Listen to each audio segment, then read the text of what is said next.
Remember, if you're using my thing, hide the controls. That makes it work better for you.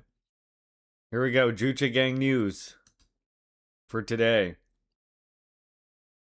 First one for you from Press TV. IRGC Navy strikes U.S. Israeli cargo ship. Iran's Islamic Revolutionary Guard Corps, IRGC Navy, has struck the giant cargo ship MSC Sariska, affiliated with American Zionist enemy, with a cruise missile in a reciprocal operation after a U.S. attack on an Iranian commercial vessel in the Sea of Oman. The IRGC Navy's Public Relations Department announced on Tuesday that the strike was a direct response to the aggressive and treacherous attack by the U.S. military on the Iranian bulk carrier Lian Star.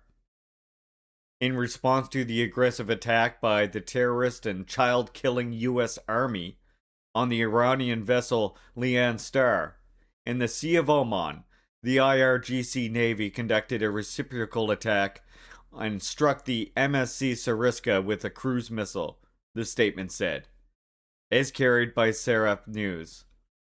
Damn, that's a hard-hitting statement. The terrorist and child-killing U.S. Army. That's a quote right there. The MSC Sariska is a Panamanian-flagged vessel, was targeted near Iraqi waters and sustained a major explosion. That's a quote. The IRGC Navy warned that any further aggression by the U.S. Army in the region will be met with decisive response. On Friday, the U.S. aircraft fired AGM-114 Hellfire missile at the engine room of bulk carrier Lian Star, disabling the vessel. The Lian Star is a commercial vessel that was operating in international waters when it was targeted. There you go. Look at the damage on that. Oh, someone just caught a Hwasong. Good job. Who caught that Hwasong launcher? Congratulations, comrade. Our toothbrush. Good job. You caught a Hwasong launcher. That will keep you safe. Yeah, check out the picture on this. Here, I'll move this. Look at the hole on the side of this boat, chat.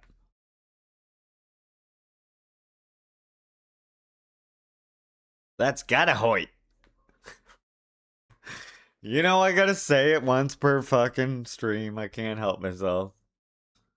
It is what it is now. It's a thing. It's a hell of a hole. Another one from Press TV. Double Press TV reports for you today. Yemen pledges comprehensive response.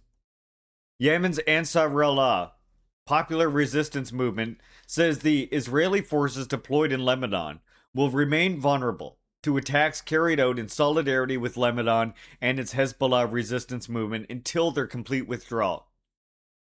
Mohammed Al Farah, a member of Ansar-Allah's political bureau, issued the threat in a post on X on Monday. Quote, the Israeli enemy must realize that any violation in Lebanon will be met with a response, and that its soldiers in the south will remain vulnerable to daily killings until withdrawal, unquote, he said. Any escalation will be met with a large and comprehensive response, the official reiterated. Press TV. And remember, you can click on any of my links to get the full reports here. Okay, one more. This one's from Anti-War. Again on Iran. Galibaf says that Iran will be in direct confrontation. Again, regarding Lebanon. I love how this is solidarity. You know? Not backing down, not giving in to the threats. Instead, there's Lebanon is clearly a red line. Iranian Parliament Speaker Mohammad Baghir Galibaf said on Monday that Iran would be in a direct confrontation with the enemy if Israel doesn't halt its attacks in Lebanon. Galibaf made the comments in a post on X recounting a conversation he had with Nabih Berri, the Speaker of Lebanon's parliament and leader of the Amal movement, a Shia political faction that's largely aligned with Hezbollah.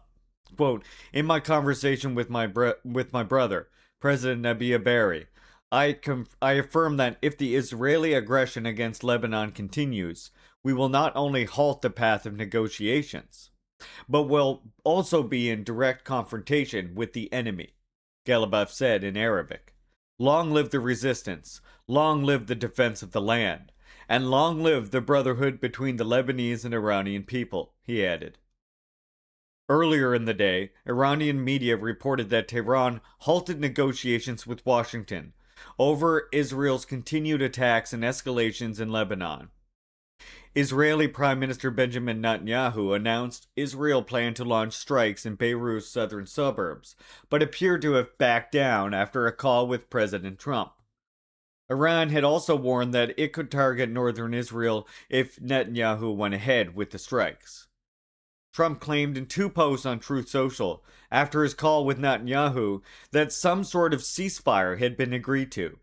Although Israeli attacks continued in southern Lebanon and Hezbollah continues to fire at Israeli forces. And I had a conversation with Bibi Netanyahu today, asking him not to get into the major raid of Beirut, Lebanon. He turned his troops around. Thank you, Bibi, Trump said in his second post on Truth Social. I also had a conversation with representatives of the leaders of Hezbollah. Praise Allah. And they agreed to stop shooting at Israel and its soldiers. Press X in chat if you don't. This man is talking to Hezbollah. What the fuck? Likewise, Israel agreed to stop shooting at them. Let's see how long it lasts. Hopefully, it will be for eternity. He added, Jesus, eternity. There's no sign that U.S. officials actually spoke with Hezbollah leaders. You don't say. As media reports have said that the U.S. has been speaking with Berri, who relayed messages from Hezbollah. He's speaking with Berri and he's saying that that's Hezbollah. That's funny. Okay. Thank you, Chad. I'm glad you appreciated my impression there.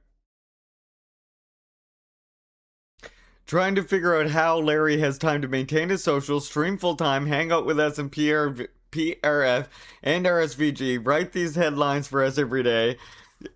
I got a kid to raise who's all in track and basketball. You don't even want to... I don't know. It's a mystery. That's why if you can support the Larry stream, please do support it, because I do run around like a chicken with my head cut off.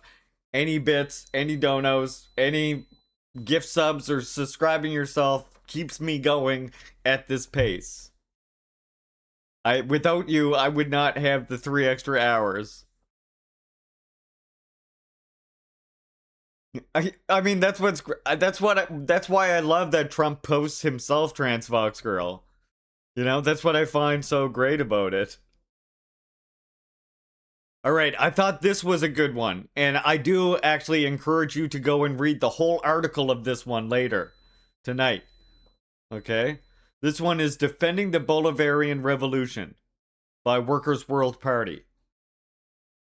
In response to recent developments in Venezuela under imperialist siege, international solidarity activists... I've got some literature in my car that will change your whole way of thinking. Yo, Amanda the Bold, thank you so much, comrade. Appreciate your support. Let's go. 3 months. Hell yeah. Our central responsibility. I like this because it literally is telling us what we should be doing. International solidarity activists should adopt a stance that does not inadvertently reinforce Washington's drive for domination. Right there, that's the key. Our central responsibility is not to educate every tactical decision made under siege conditions, but to oppose the imperialist aggression that creates those conditions. The overwhelming structure of U.S. hybrid warfare against Venezuela remains intact. continuing to suffocate the country's economic recovery and undermine its sovereignty. Washington continues to exert decisive pressure over the country's principal source of national revenue, the oil sector.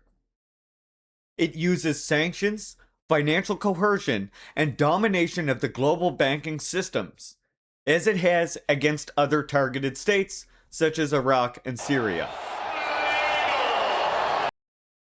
The political choices made by the Venezuelan leadership must ultimately be resolved within Venezuela itself. The role of internationalists is to oppose imperialism at home, not to instruct Venezuelans on how to defend their revolution. Support for Venezuela against US imperialism does not require agreement with every decision taken under conditions of coercion. Understanding political decisions made under such circumstances is to situate them within the realities imposed by imperialist military power. This includes the extradition of Alex Saab. We do not know the full extent of the pressures exerted on the Venezuelan government, nor the range of alternatives realistically available under present conditions. The Venezuelan leadership operates under severe geopolitical constraints. The US openly threatens Libya or Iran-style retaliation. Another major military escalation remains entirely possible. Unlike in earlier periods, Venezuela today lacks strong regional allies. All in the context of the ongoing Gaza genocide, so-called international law offers little meaningful restraint on US power. Given the vast military asymmetry between the two countries, the consequences of direct military confrontation would be catastrophic for Venezuela, potentially including the destruction of vital infrastructure and long-term devastation of the oil industry upon which the country depends. While continuing to rely upon the Chavista base, the government also recognizes the necessity of building broader patriotic bloc capable of resisting imperialist pressure more effectively. Even amid forced compromises, the central achievements of the Bolivian process remain significant. Preservation of the revolutionary leadership, survival against destabilization, and efforts and avoidance of a full-scale invasion.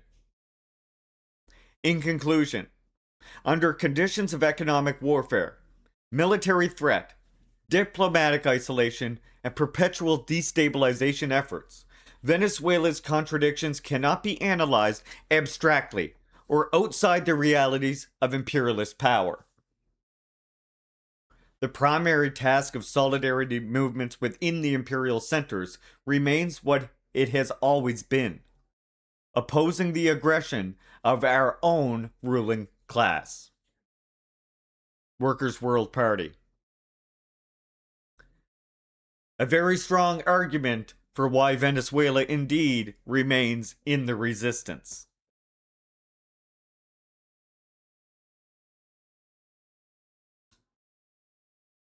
I also shared with you here. This is from the Grind. This is News, Arts, and Culture from Canada, and they publish quite interesting articles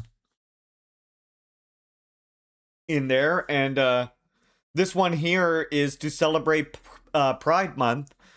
The staff at another story bookshop at Roncesvalles recommended Canadian books by queer and trans authors. So here's the covers of them here in the newsletter. And then if you click the title up here, that will take you to the Grind article where you can learn about each one of these books for yourself.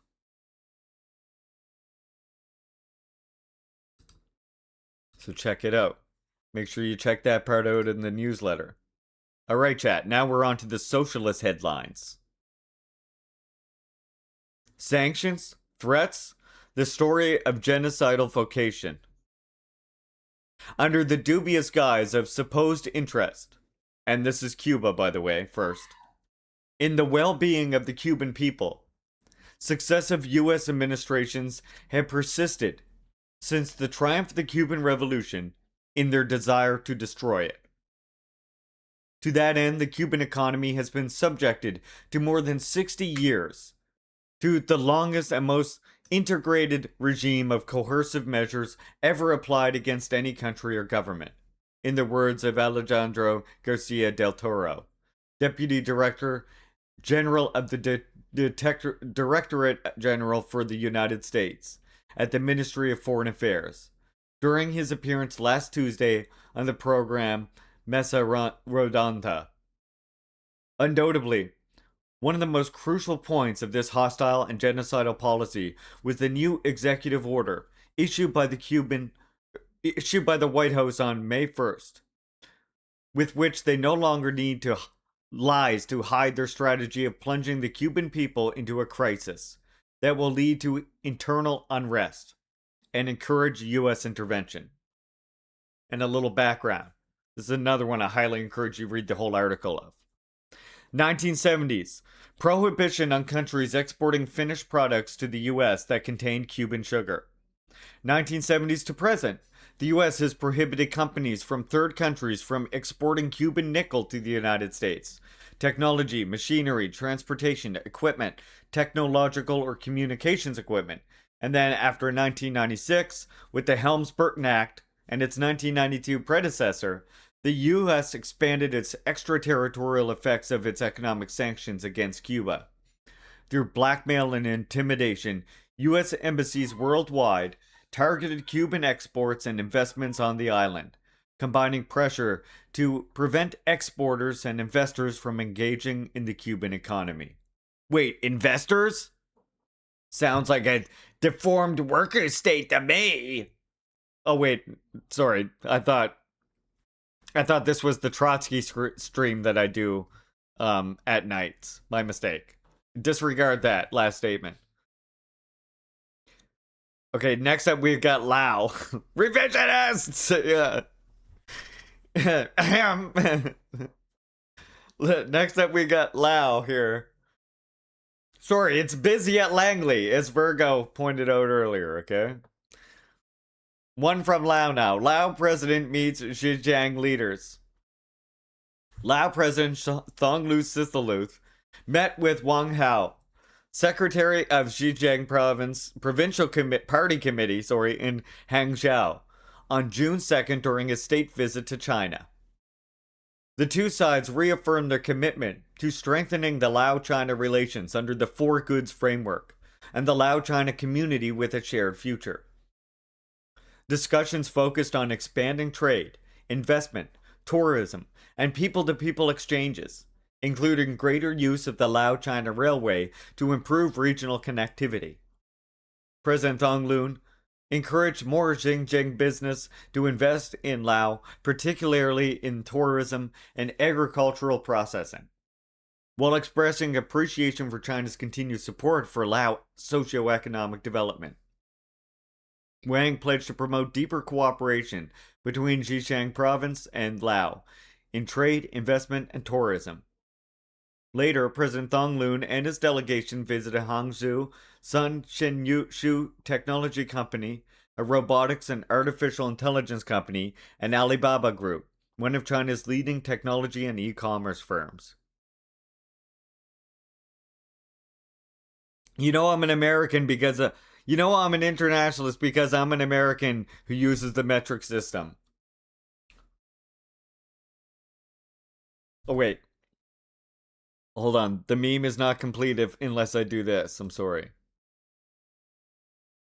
Yeah. Oh, yeah. Don't worry. I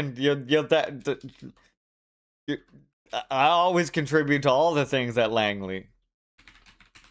Sorry, this meme won't work unless I bring up a song.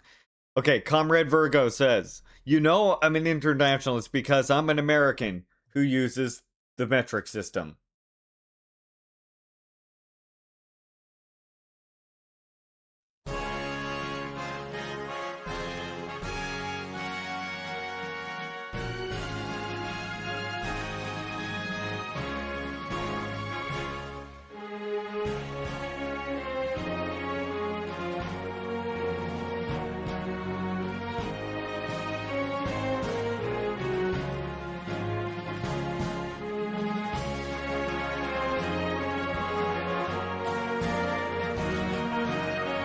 The International.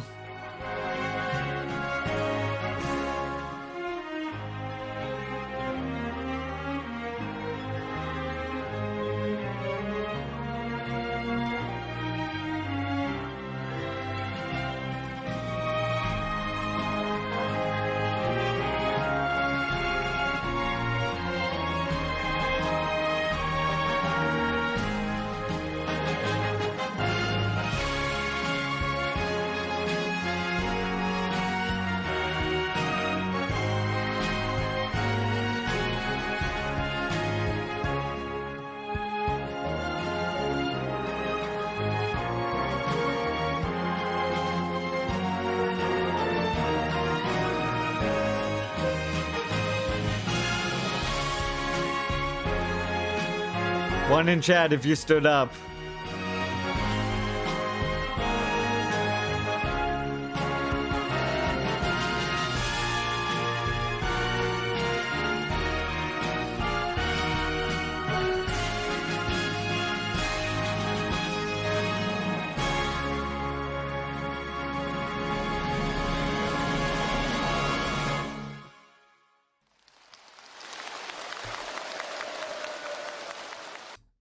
Hell yeah. Hell yeah. Thank you, Virgo, for invoking the International. All right, next up. I haven't sat since the last time you played it. That's funny. All right, I got one from Vietnam for you here. A bilingual book, exhibition, honor Ho Chi Minh's legacy. A Vietnamese-Russian bilingual book titled Nguyen Ag Hoc, Ho Chi Minh and Russia, was launched in Hanoi on June 1st alongside a photo exhibition, 115 images of President Ho Chi Minh's activities at his presidential palace. Let's go, a buy book just in time for Pride Month. The events organized by the Ho Chi Minh Presidential Relic Site at the Presidential Palace are part of activities marking the 115th anniversary of President Ho Chi Minh's departure. Drugs! Drugs! I choose drugs! Drugs! The 115th anniversary of President Ho Chi Minh's departure to seek a path for national salvation. June 5th, 1911, and now, of course, it's 2026. And towards the centenary of the publication of Duong Kak Men, which is 1927, of course, to 2027.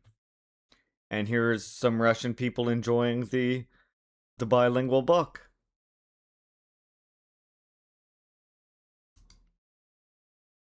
And here we get a story from CGTN, which you saw briefly mentioned in that last piece there, which is the China-Lao Railway here.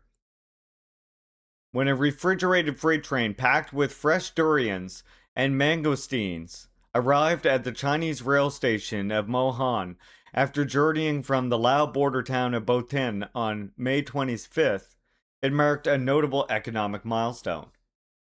The arrival officially pushed the volume of cross-border fruits transported via the China-Lao Railway, since the start of the year, past the 100,000-ton mark, hitting 100,700-900 tons in a sharp year-on-year increase of 30%. Let's go. Inaugurated in December 1921, the railway connecting Kunming in southwest China's Yunnan province with the Lao capital Vientiane has become a powerful engine for bilateral trade, practical cooperation, and cross-border tourism. The launch of the China-Lao Railway has established a stable, efficient cross-border logistics corridor between Kunming and Vientiane, cutting transit times from 3 to 7 days to just 1 or 2 days. According to a World Bank report, the route has slashed shipping costs between the two countries by 40 to 50% and reduced domestic logistics expenses within Laos by 20% to 40%. Thanks to this rail link, Southeast Asia's seasonal fruits and local specialities, including durians, mangosteens, and beer, gotta have beer, can now be shipped rapidly to China and Europe. Meanwhile, China's new energy vehicles, lithium batteries, and photovoltaic products, collectively known as the high tech green new three major products, are gaining faster access to Southeast Asian markets. CGTN.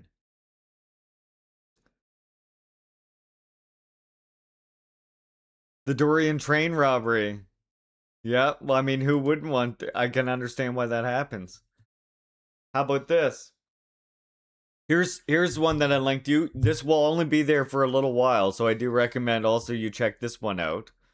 This is a special feature that DPRK put out today, which is they talk about the work for the children is an important state affair of the DPRK, talking about the baby homes that they open, the orphanages that they open, all guided by the WPK.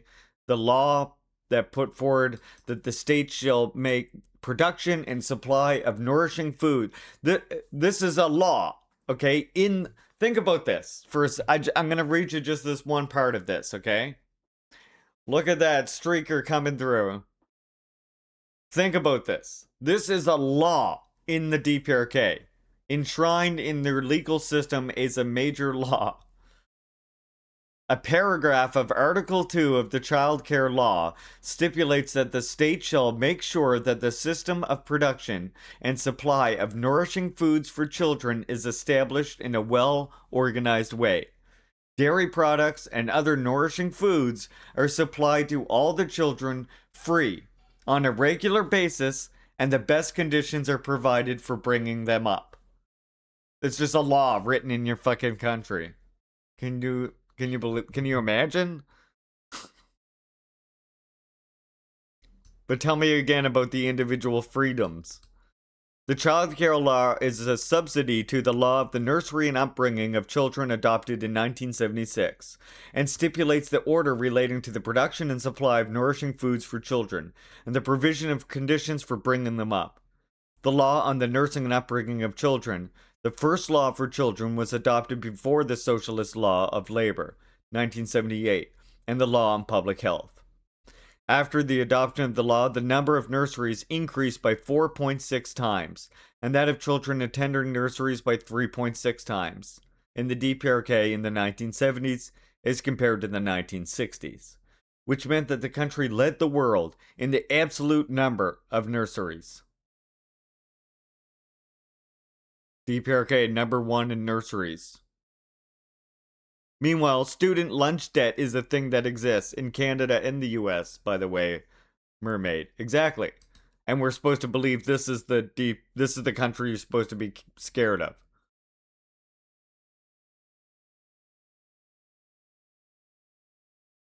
I love this paragraph too.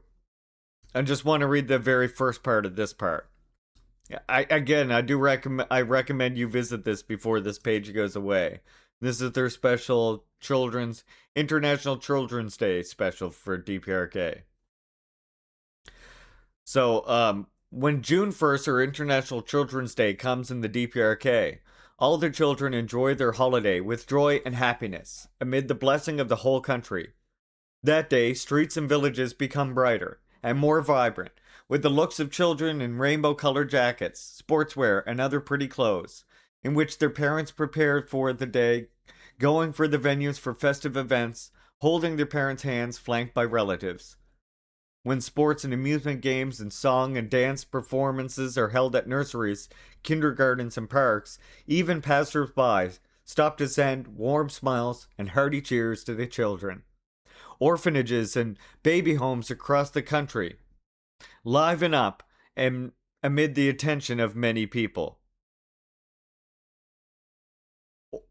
Orphanages and those who forge special bonds with children at orphanages and baby homes to be called their uncles and aunts, as well as officials of party and government organs come to bless them on International Children's Day. The true appearance of a relevant society is reflected in the face of the children. There are numerous children in the world, but their looks vary from country to country. Sorry. Of course, there are people in any country who regard it as a virtue and a natural duty of love and care for the children, but they cannot take responsibility of future children, and furthermore, cannot embrace all the children in their country. Under the socialist system of the DPRK, children grow up happily, being respected as the king of the country, under the state's care. In other words, the state takes care of the health and growth of the children in a responsible manner. Even in the period when the country's economic situation was difficult, due to anti-DPRK maneuvers of hostile forces and natural disasters, policies for children were implemented without interruption. And, in particular, the law on childcare was recently adopted and has been reinforced to supply all children across the country with dairy products and nutritious foodstuffs at state expense. Even parentless children, who the Western world calls existence showing the darkest inside the state and society, grow well in their palatial homes without any shadow of sadness. Such a reality was brought about by the noble intention of General Secretary Kim Jong-un, that there is no more important revolutionary task than bringing up children to be healthy, and that it is the most important policy and the supreme cherished desire of the Workers' Party and the state to provide better conditions for the upbringing of them, even by investing colossal sums of money. Saying he is blessed with so many children, the General Secretary chose the sites of the orphanages and the baby homes and scenic places, and showed love and care for the orphanages, so that they could be well fed and well dressed, and grow up to be pillars of the country. On International Children's Day, he visited the Pyongyang orphanage to see the children enjoying their holiday. That is why all the children across the country love to sing the song, "We Are the Happiest in the World," calling Marshal Kim Jong-un their father. Meanwhile, capitalism, fuck those kids.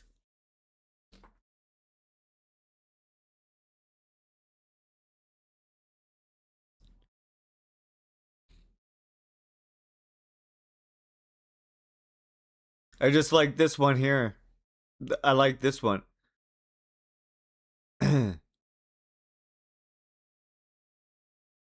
So this is talking about a kindergarten. I'm just going to read you a snippet out of this one as well. So, Ji Kwang-hoi, chief of kindergarten, said that its teachers orient their thinking and activities to helping children develop their intellectual abilities, finding their buds and their latent talents and cultivating them, and making them well-mannered and honest in their kindergarten duties.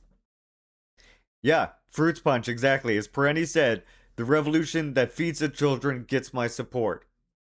Exactly. And feeds their brains in this way also, I would add. Gets additional support from me.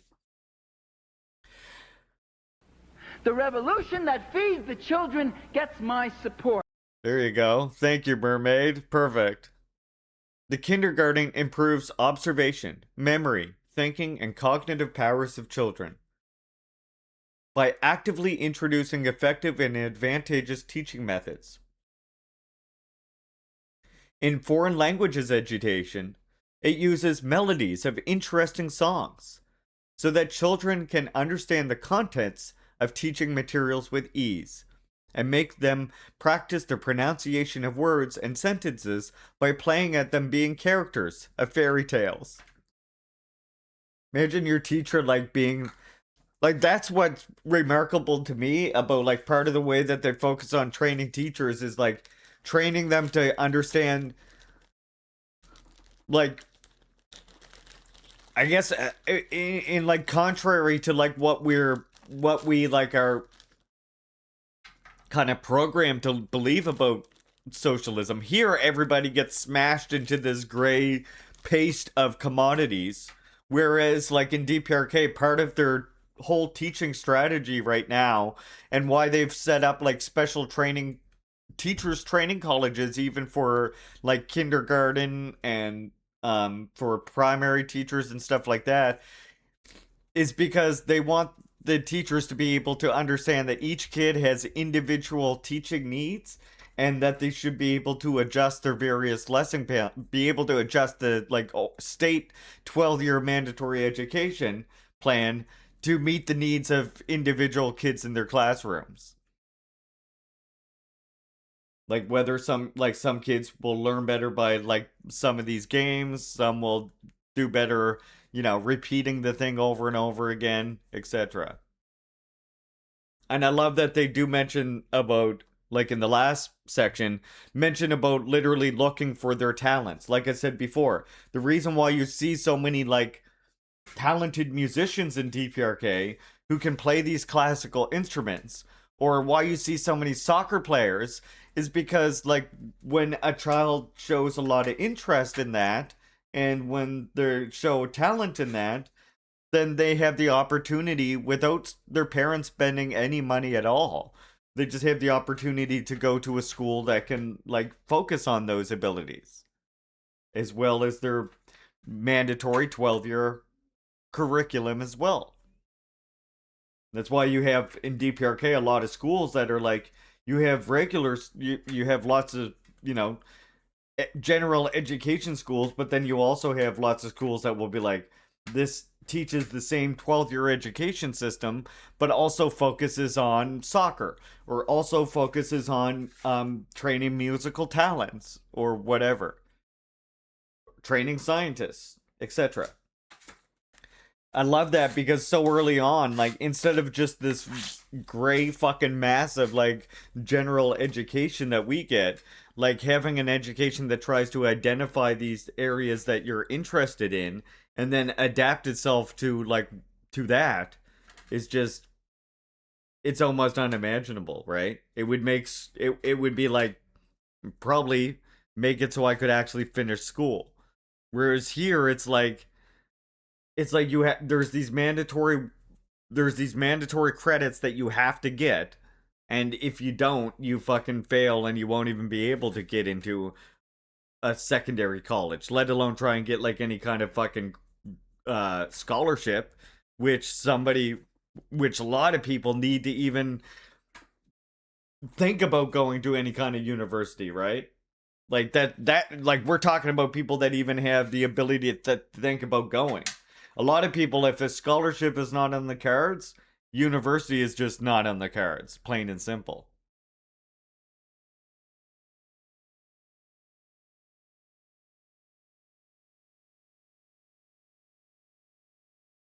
The rants I could go on about the education system here, you would not believe it. Oh, I bet I would. I bet I would.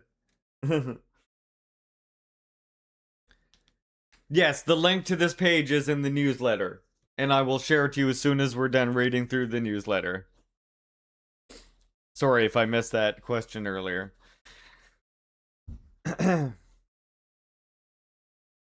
Yeah, so I just thought that was interesting. Oh, and this part I really like too. Thanks to the selfless efforts of the teachers, dedicated to the children, the kindergarten has produced a lot of talents in recent years. Among them were Jong Kwan-un, who gave pleasure to the respected fatherly Marshal Kim Jong-un by presenting a collection of his pictures to him.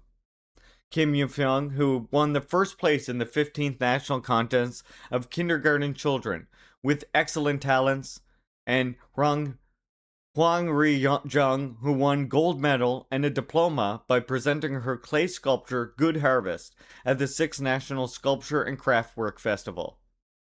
This year, Oh Sin-ae won the Spring Pyongyang Municipal Children's Poduk Contest, and several other children displayed their talents on TV programs of children's music.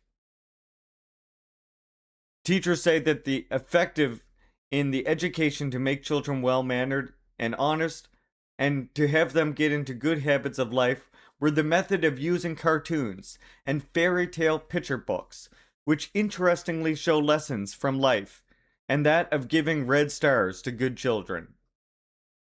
Quite pleased with their children's admirable growth, the parents of the children at their kindergarten say that children have good manners and spoken politely since they began to attend the kindergarten, and they readily give delicious foods to seniors first, and that They care about their friends, adding that they completely entrust their children to the kindergarten. Can you imagine trusting your children to the kindergarten? And here's some pictures for you, chat.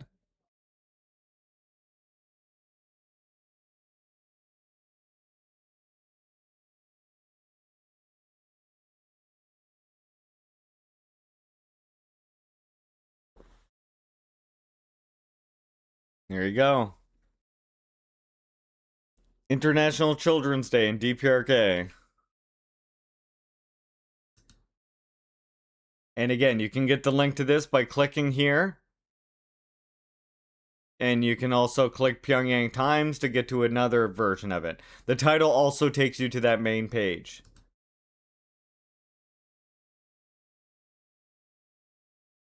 Oh, it's raining like hell out.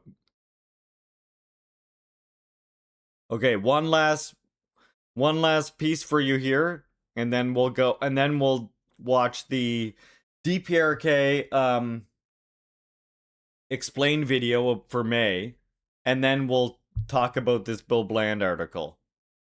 Kim Jong-un pays congratulatory visit to the Central Cadres Training School. I love this. I just want to read this one to you because DPRK has a Central Cadres Training School. Chat.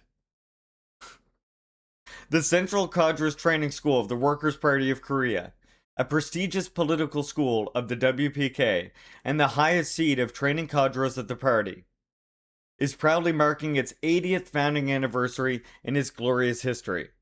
The Central Cadres Training School has successfully carried out its strategic and historic duty, entrusted by the times and the party, and its ever victorious leadership, and firmly guaranteeing the bright prospect of the Juche cause. Such contribution of the school serves as a solid cornerstone for supporting the immortal dignity and honor of the WPK, which is writing the longest history as a socialist ruling party. He stressed that even though the party's revolutionary idea is great and its exploits enormous, it is impossible to expect the party's long-term development and steady succession to the revolutionary cause if the party fails to successfully train its successors, and that the Central Cadres Training School should ceaselessly enhance the leadership and fighting efficiency of the permanent existence and continued victorious development of the party, and consolidate its eternal prosperity in conformity with the important mission given by the times and the revolution. It is a firm guarantee for invincibility of the Revolutionary Party and the law of its rule to highly value its sacred first page and steadily carry it forward as the history becomes longer and exploits are accumulated, he said, stressing that the school would steadily glorify its noble position and duty as the main base and think tank of the party's ideal theoretical building, in the work of intensifying the education and struggle to maintain and give full play to the party's original ideas and determination, and qualitatively train the new hardcore elements possessed by the revolutionary climate inherent in the party as their mental qualities. Political news team, Rodong Sinma.